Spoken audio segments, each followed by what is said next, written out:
Durante 2000 años, la humanidad ha buscado al anticristo. Ha señalado emperadores, ha señalado dictadores, ha señalado presidentes y líderes religiosos y figuras que concentraban en sí mismas el miedo de una época. Nerón, Atila, Napoleón, Hitler, Stalin. Cada generación ha elegido a alguien, y cada generación ha fallado. No porque eligiera mal entre las opciones disponibles, sino porque estaba haciendo la pregunta incorrecta.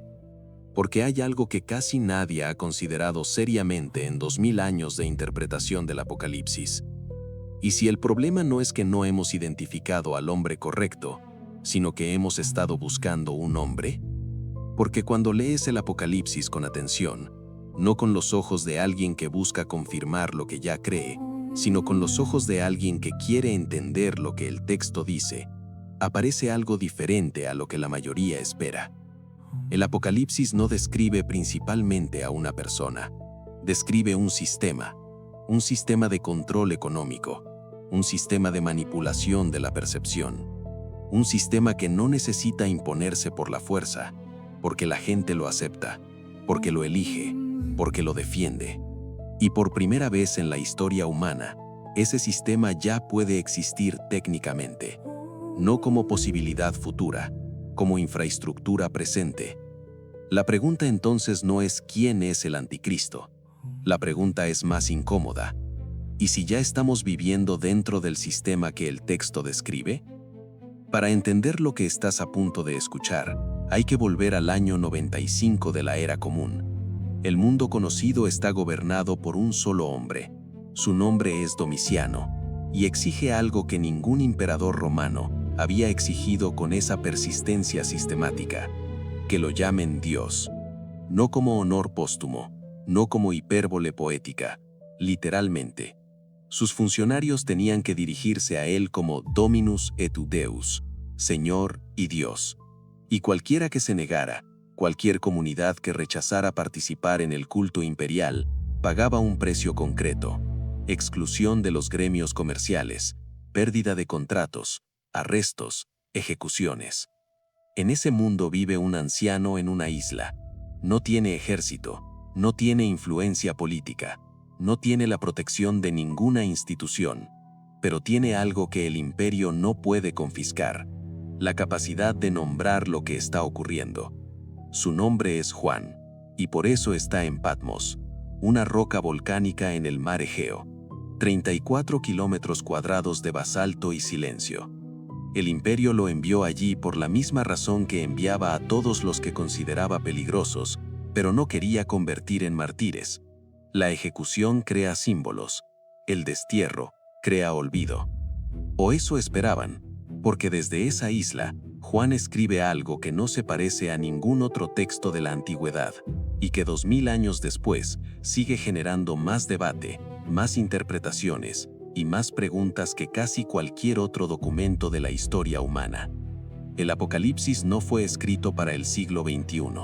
Fue escrito para comunidades específicas en el año 95 de la Era Común. Comunidades que vivían bajo la presión del culto imperial, que perdían contratos por negarse a sacrificar ante la estatua del emperador, que veían a sus vecinos denunciarlos, que se preguntaban cuánto tiempo más podían resistir.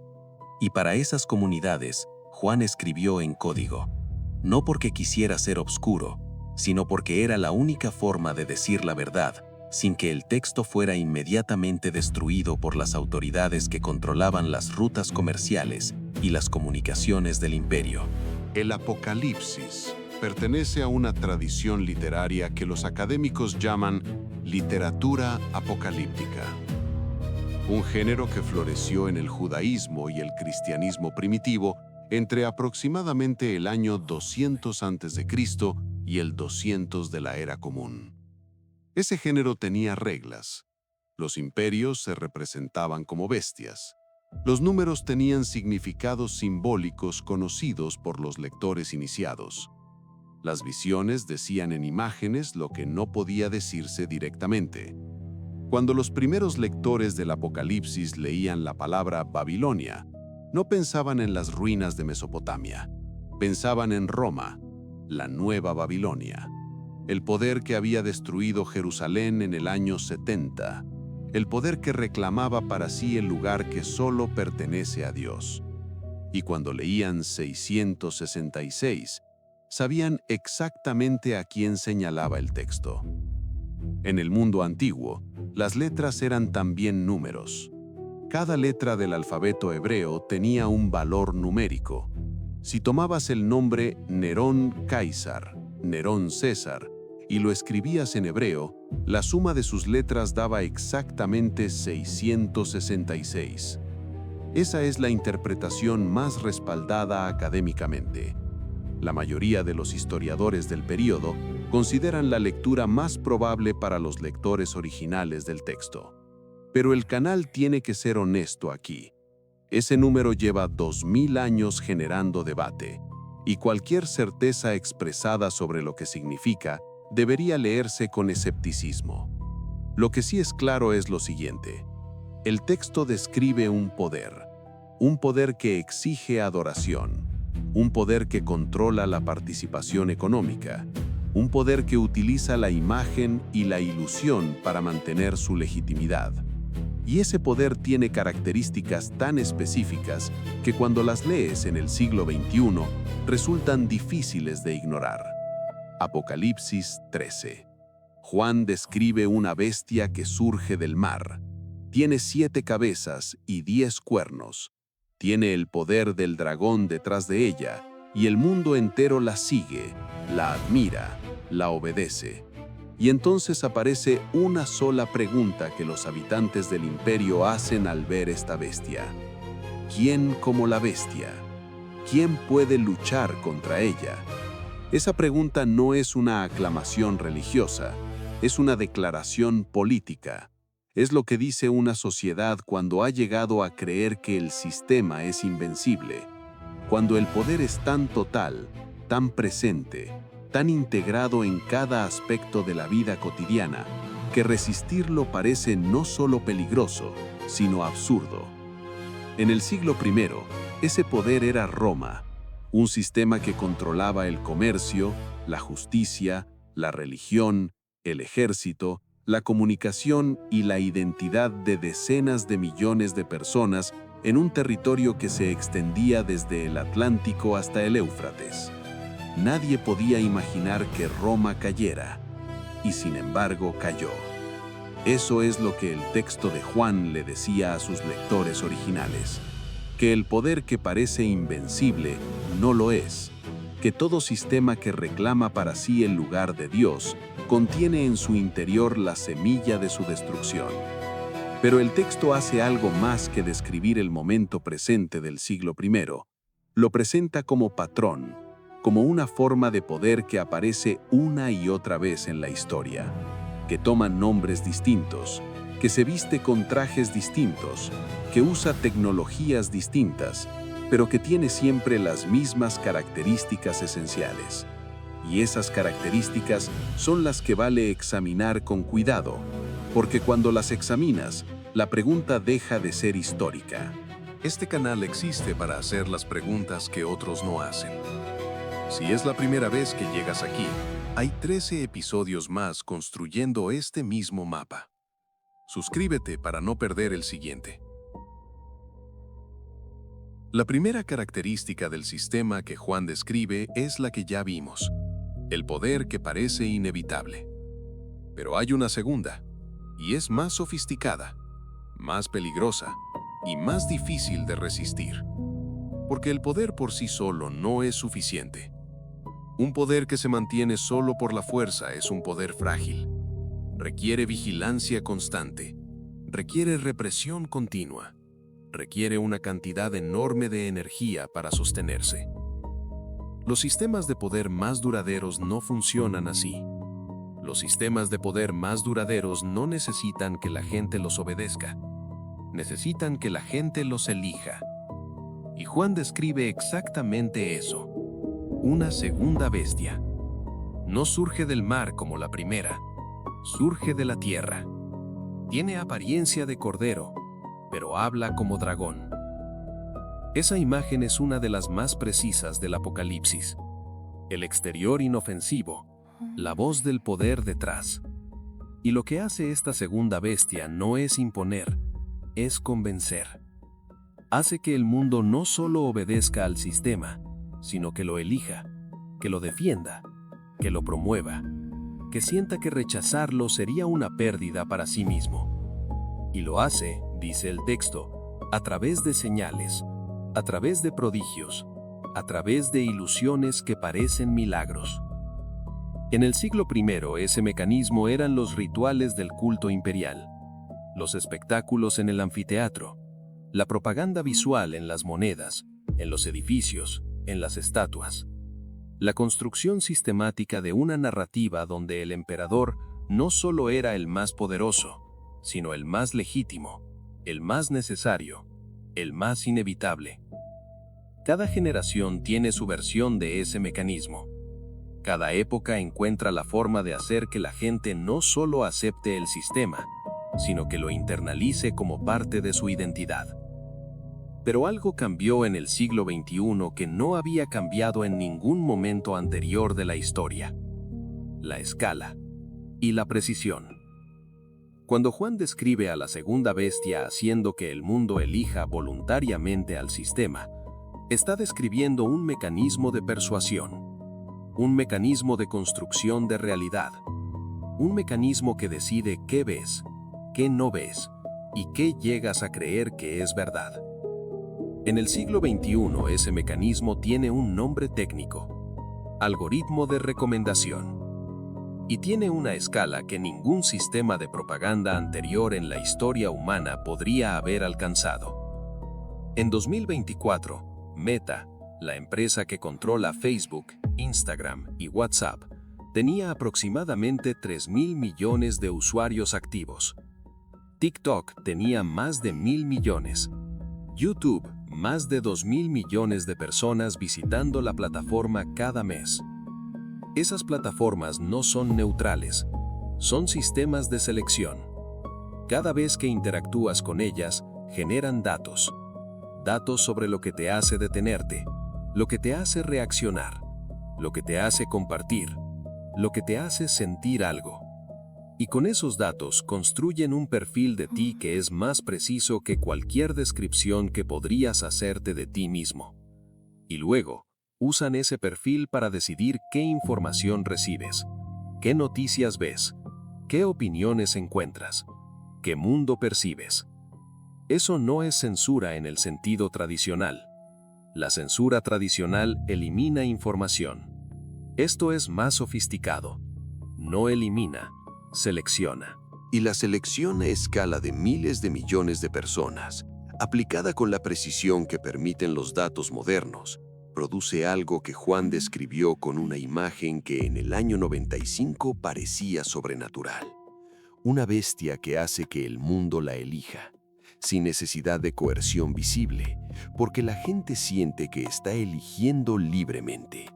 Porque dentro de su feed personalizado, dentro de su burbuja algorítmica, dentro de la realidad construida para ellos específicamente, el sistema parece inevitable. Y la pregunta regresa: ¿quién puede luchar contra él? No estamos afirmando que eso sea el cumplimiento del Apocalipsis.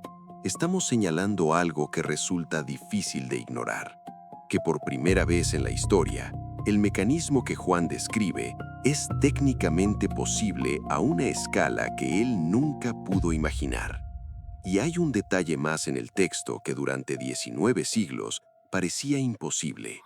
Juan habla de una imagen a la que se le da vida, que habla, que actúa. En el año 95, eso era literalmente inconcebible para cualquier lector.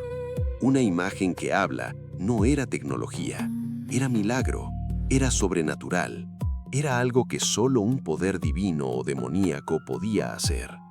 Hoy tiene un nombre técnico: deepfake.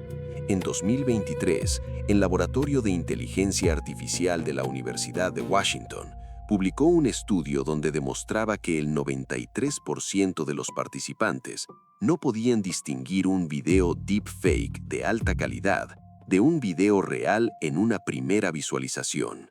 En ese mismo año, circularon videos fabricados de figuras políticas de primer orden, presidentes, líderes militares, ejecutivos de empresas globales, que fueron vistos por decenas de millones de personas antes de ser identificados como falsos.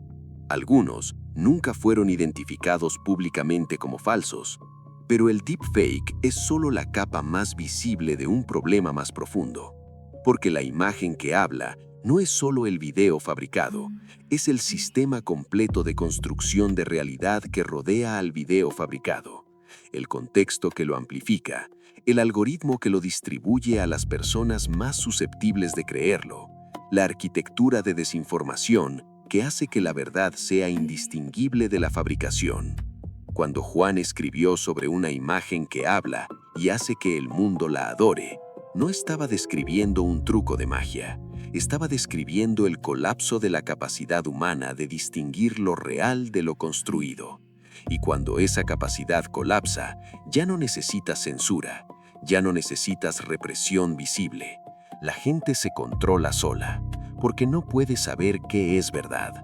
Y en la incertidumbre, la mayoría elige creer lo que el sistema que le rodea le dice que crea. Eso es la segunda bestia, no un ser sobrenatural, un mecanismo que ya existe. Lo que acabas de escuchar no aparece en ningún análisis convencional del apocalipsis. Si ya sabes que este canal es diferente, suscríbete, porque lo que viene a continuación es donde el texto se vuelve más incómodamente específico. Y aquí es donde el texto deja de ser abstracto. Apocalipsis 13, versículo 16. Juan escribe que la segunda bestia hace que a todos, pequeños y grandes, ricos y pobres, libres y esclavos, se les ponga una marca en la mano derecha o en la frente, y que nadie pueda comprar ni vender si no tiene esa marca. Detente en esa frase. No la leas como metáfora religiosa, léela como descripción técnica. Nadie pueda comprar ni vender. Eso no es teología, eso es economía. Eso es acceso condicionado a la participación en el sistema económico. Durante 19 siglos, esa imagen pareció imposible en términos prácticos. ¿Cómo podría un sistema saber, en tiempo real, si cada individuo de la población mundial tiene o no tiene autorización para participar en el comercio? La respuesta, hasta hace muy poco, era no puede. Requeriría una infraestructura de monitoreo, identificación y control que ninguna sociedad anterior había podido construir. Hoy esa infraestructura existe y en algunos lugares está operando. El sistema de crédito social de China, en sus distintas implementaciones a nivel provincial y municipal, vincula el comportamiento documentado de los ciudadanos a su capacidad de acceder a servicios, comprar boletos de avión, reservar habitaciones de hotel, inscribir a los hijos en determinadas escuelas, acceder a ciertos tipos de crédito financiero. Personas con puntuación baja han sido excluidas de esos servicios, no por una sentencia judicial, no por un proceso formal, por un número generado por un algoritmo. Esto no es distopía futura, es administración presente en el país más poblado del planeta. Y no es exclusivo de China. En Occidente, la infraestructura equivalente se ha construido de forma más fragmentada, pero con la misma lógica subyacente. Las plataformas de pago digital pueden cerrar cuentas, los servicios financieros pueden denegar acceso, los sistemas de verificación de identidad pueden excluir a personas que no cumplen ciertos criterios. Todo eso existe hoy. Todo eso puede operar sin un decreto visible, sin una ley específica, sin un momento claro en que alguien decidió que el sistema tomaría ese control. Se construyó gradualmente, en capas pequeñas, cada una justificada por razones razonables, eficiencia, seguridad, prevención del fraude, hasta que el resultado agregado es una infraestructura que tiene la capacidad de condicionar la participación económica de cualquier individuo. Nadie que compre ni venda. Juan escribió eso en el año 95. En el siglo I, esa frase describía algo que sus lectores entendían metafóricamente como la exclusión del sistema económico romano que experimentaban quienes se negaban al culto imperial. Perdías contratos, perdías el acceso a los gremios, perdías la capacidad de participar en el comercio organizado de la ciudad. Eso era la marca en el sentido práctico del siglo I. Pero el texto describe una escala que el siglo I no podía alcanzar.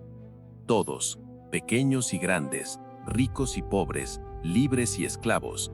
Esa universalidad solo es posible con una infraestructura digital global, y esa infraestructura existe hoy, por primera vez en la historia.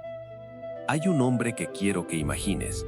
Tiene 34 años, vive en Shanghái y trabaja en una empresa de tecnología financiera en el distrito de Pudong. Lleva años construyendo su vida dentro del sistema digital. No usa efectivo desde hace media década. Su teléfono es su billetera, su identificación, su acceso al transporte, la llave del edificio donde vive. Todo funciona, todo ha funcionado siempre. Hasta una mañana de martes, intenta pagar su café al camino al trabajo. El pago falla. Intenta de nuevo, falla. Abre su aplicación de crédito social. Ve un número que no reconoce, más bajo de lo que debería ser. No entiende por qué. No hubo notificación, no hubo advertencia, no hubo ningún momento en que alguien le dijera que algo estaba mal. Solo el número más bajo y las puertas que empiezan a cerrarse. El boleto de metro rechazado. La reserva de un hotel cancelada automáticamente. Una reunión de trabajo a la que no puede llegar porque el sistema de transporte ya no le permite acceder. No fue arrestado, no fue acusado de ningún crimen, no compareció ante ningún juez, simplemente fue limitado. Su participación en el sistema fue condicionada por un algoritmo que evaluó su comportamiento documentado y decidió que su puntuación era insuficiente. Para recuperar el acceso completo, tendrá que demostrar que cumple, que obedece, que es confiable según los criterios del sistema. Él no piensa en el apocalipsis mientras trabaja frente a su computadora esa tarde. Probablemente nunca ha leído el capítulo 13, pero si alguien le leyera estas palabras, que nadie pueda comprar ni vender si no tiene la marca, probablemente no respondería con incredulidad. Probablemente reconocería algo. Y ese reconocimiento es exactamente lo que hace que la pregunta de este episodio no sea teológica, es práctica. Juntemos ahora lo que el texto describe. Un sistema de poder que parece inevitable y que el mundo acepta sin cuestionarlo. Un mecanismo de construcción de realidad que hace que la gente elija voluntariamente ese sistema. Una infraestructura que condiciona la participación económica a la conformidad con las normas del sistema. Y una capacidad de crear imágenes que hablan, realidades fabricadas indistinguibles de las reales. Esas 4 características, en el año 95, todas eran parcialmente posibles a escala limitada. El Imperio Romano tenía versiones rudimentarias de cada una. En el año 1984, cuando Orwell escribió su distopía, eran más posibles, pero todavía incompletas. En 2024, las 4 son técnicamente posibles a escala global. Por primera vez simultáneamente. Por primera vez en la historia de la humanidad. ¿Significa eso que estamos viviendo el cumplimiento del apocalipsis? Hay 3 posiciones que este canal puede sostener con honestidad. La primera es el escepticismo informado. Los textos proféticos son suficientemente ricos como para que cada generación encuentre en ellos su propio reflejo. El Apocalipsis ha sido leído como descripción de Nerón, de la iglesia medieval corrupta, de Napoleón, de Hitler, de Stalin, del comunismo, del capitalismo global. Cada lectura era sincera, ninguna fue definitiva.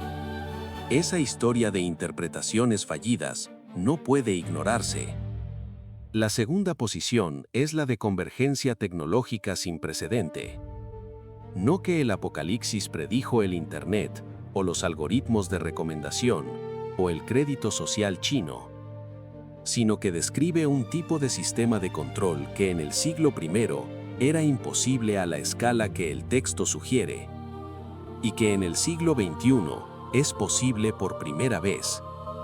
Eso no prueba cumplimiento, pero sí hace la pregunta más urgente de lo que era para cualquier generación anterior. La tercera posición es la más difícil de sostener.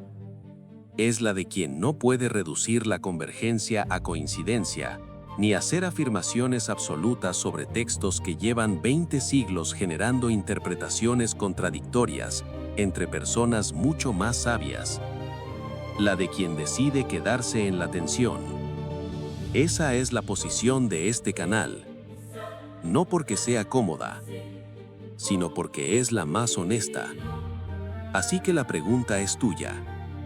Cuando lees Apocalipsis 13, el sistema que parece inevitable, la bestia que convence en lugar de coaccionar, el control sobre quien puede comprar y vender, la imagen que habla, y luego miras el mundo de 2026 con sus algoritmos, sus sistemas de identidad digital, su infraestructura de crédito social, sus deepfakes indistinguibles de la realidad. ¿Qué estás viendo? ¿Un texto antiguo que describe patrones de poder que se repiten en todas las épocas? ¿Una convergencia tecnológica que hace la pregunta más urgente que nunca? ¿O algo que Juan escribió desde una isla hace 2000 años, con una precisión que resulta difícil de atribuir solo a la intuición humana? Escríbelo en los comentarios, porque hay dos tipos de personas viendo este video. Las que creen que esto es coincidencia, y las que empiezan a sospechar que no lo es. Y esa conversación es exactamente la razón por la que existe este canal. Código Profético. No estamos aquí para cerrar el debate. Estamos aquí para abrirlo.